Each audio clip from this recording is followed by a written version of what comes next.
Okay, so I've seen a decent amount of new releases to even more so, like a little more to do a roundup review, but not enough to do like a really long roundup review. So I'm just gonna do this newer thing where if there's a period of time where I see a decent amount of new releases, I will just quickly talk about them in like a you know not necessarily like a 1 minute review for each, but around that time, just like a quick thoughts on all of them.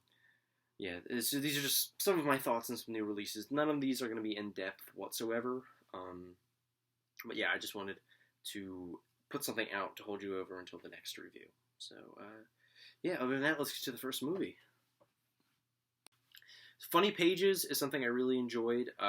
It's another hit for A24.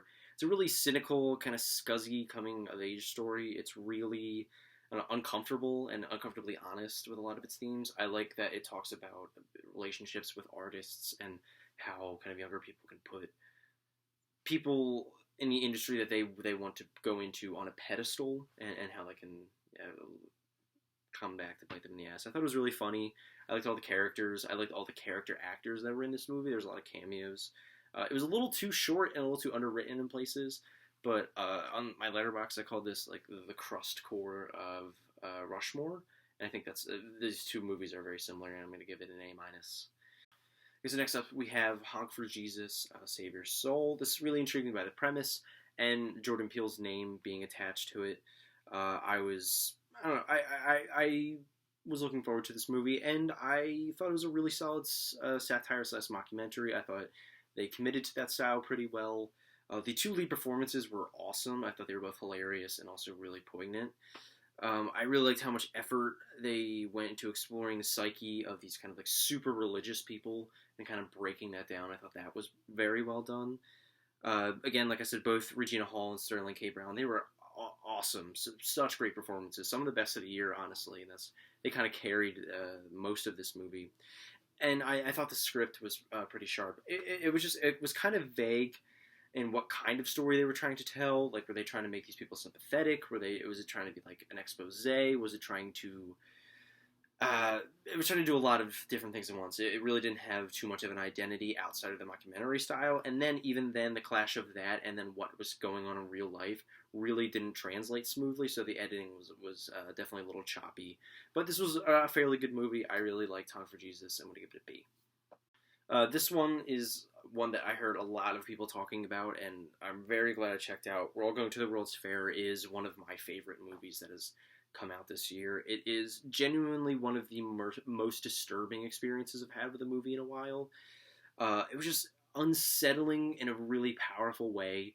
The way its themes and distinct story points really resonated with me in a way I did not like. This is that kind of movie where you watch it and you feel sick to your stomach because you relate to parts of it. I mean, anyone who is around my age and has been on the internet before most likely has gone through an experience the same way the main character in this movie did. And whoever the actress was, she did a phenomenal job. And I don't know, it just made me feel so icky and so like, oh, why? But it was so well done. It wasn't scary. Like a lot of people are calling this a horror movie. It was more unsettling and like in a psychological kind of way. I loved the direction, the writing, the soundtrack from Alex G was really great. I'm not usually particularly a big fan of his music. I don't know, I've never really like explored it that much, so I don't hate him. I just haven't really listened to his music before. But the score in this movie was great. And it's one of the best indie movies I've seen in a really long time because it's doing the best that it can with a smaller budget. Like it is absolutely getting the maximum amount it could have out of this story. I just can't quite call it like a absolute masterpiece because it maybe goes a little too far with its themes at points and can make for a sickening. Anyway, Jesus Christ, I just died there. That's been happening a lot in videos recently while filming them. Anyway, I'm going to give We're All Going to the World's Fair a really strong A. Very close to an A+. This movie was so good. And then we have Emily the Criminal. I don't really have a lot to say about this one. I only watched it because Aubrey Plaza was in it, and it was as boring as the title.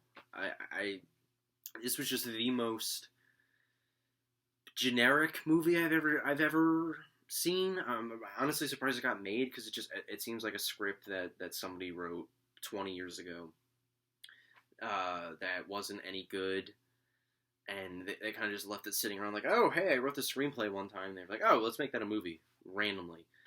I don't know. That made more sense in my head, but it was just nothing interesting was made because of this movie. Nothing new was said. There was no any hint of originality in this movie whatsoever. And I hate to like harken on that because I don't mind movies that are unoriginal sometimes. There are a ton of movies that are super derivative that I really love, but this one it's so plain and so just like a stock crime movie, and every single beat of this movie is so predictable that I don't know, I was just kind of left with nothing. This movie was very much nothing. It wasn't bad, it wasn't completely terrible. It was just nothing. So I'm gonna give it a C. Yeah, fuck this movie. This the Pinocchio remake was absolutely terrible. It was a failure on all levels. One of the most obnoxious movies I think I've ever seen. The more I think about it, the more I hate it. Honestly, the one little thing saving it from being an F. I mean, the one little thing was, I think his name was Luke Evans as the evil dude that kidnaps all the kids and turns them into donkeys. He was really good. And I genuinely really liked his performance, and his singing was great. He always puts in really great performances in not great movies. I think they need to get him into some better roles. But he was great in this movie. Other than that, every single aspect of this movie was horrible. Pinocchio was obnoxious. Geppetto, Tom Hanks was terrible. It looked really cheapy. They ran through the entire sequence of movies. They never like took a minute to slow down or tell any real story. It just kind of breezed through the entire Pinocchio story, and I don't know, it's as bad as everyone's been saying it is. D minus. This one irks me a lot because it had a ton of potential. Blonde had the potential to be one of the best movies of this year, taking an ambitious filmmaker and an amazing actress in Ana de Armas and telling the again, I'm not okay. So I'm not pissed off that they told really a factually inaccurate telling of Marilyn Monroe's life. I don't know. That doesn't bother me. You can do really whatever you want with a movie, with fiction, but this was not how they should have done it. I had a great first act. I was really into it throughout the first maybe 40 minutes. It was pretty decent. I like the style changes, I like the aspect ratios. I really love the cinematography for the most part in this movie. Excuse me, wow. And Ana de Armas was phenomenal. She was so great in this movie. Really showed a lot of range and deserved a lot more than this movie.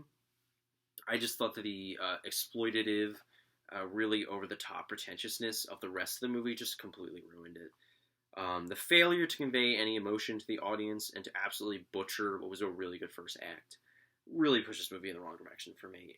It just crashed and burned once it got towards the middle and like to the real meat of the story. It was really directionless. It was very feeling forward and looking at Marilyn Monroe as more of a subject than an actual character and a real person, which is just no. And it was so self-indulgent and so exploitative and so I don't know, not even depressing, just I don't know, showing so much trauma. It just was no. I'm gonna give it a C minus, just because that first act was really good. The rest of the movie, like the first act, would get a B plus, and the rest of it would probably get a D. So the average is like a C minus. Yeah, I did not like this movie. This is one where the trailers didn't necessarily grip me. It made it seem a little bit cheesy, but man, this is just the kind of movie you'd want it to be. Like this is the best possible outcome of what could have came from this premise. It tells a really, really intriguing story. I don't know if the history behind it is correct or not. I'm really not sure. It seems like it was. A lot of thought and care was put into this. And the characters were all very well written and acted really well. Like all the performances were really really phenomenal. We'll get to the big one in a minute, but I really thought they kind of jumped around characters a little bit, and I liked that we got to see it from different perspectives throughout the kingdom, and kind of different levels of people that were in the kingdom, and then like the Europeans and like their adversaries and the other African kingdoms. It was a really really cool to witness this kind of like historical drama. We really don't get a lot of these nowadays, but it was, I don't know, it was a very really well told story, and Viola Davis was awesome. She was such a great had such an amazing performance in this movie. I thought she really, I don't know, she really was a powerhouse and made this movie that much better because she was in it. She was Viola Davis. She's always great. And I thought the action sequences were all really well done. They were like had so much scope and filmed really well, where you could see everything that was going on, but they also, it made you feel like you were in it. This movie just kind of hits you like a brick, because it's just it is a lot of like, I don't know, a lot of emotion and a lot of great action sequences and well written characters. It's just a lot hitting you at once. It is a bit long. It dragged a decent amount in the middle. I think you could have cut out some of the slower moments towards the middle, but other than that, I really, really loved The Woman King, and I'm going to give it an A minus. And our last one for today is Hocus Pocus 2. The first one was a really big childhood favorite of mine. The movie really, I don't know, it means a lot to me. I've seen it a trillion times. And I was excited for this sequel. I don't know, I could see a lot of promise in a Hocus Pocus sequel. This movie primarily serves its purpose as a fun little nostalgia trip.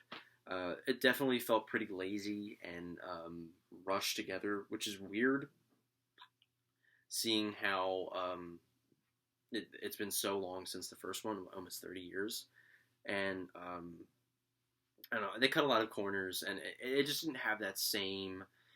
I rewatched the first one after watching Hocus Pocus 2, and there was just a lot of little moments that made the atmosphere of that movie so much better. Like, that movie feels like Halloween, and there's a lot of cool like set design and like practical effects and like cool staging and I don't know. There was a lot more to make the movie's world feel richer, and this movie, it felt really plasticky, and it was just kind of like, oh, it's the Anderson sisters. Oh, look, they're on a Walgreens. Ha ha ha ha. And I don't know. Meh. But it had its charm. It had a likable cast, and it had the Sanderson sisters. So, you know, not too much to complain about. It just wasn't great. It was fine. I'm gonna give it a light B minus.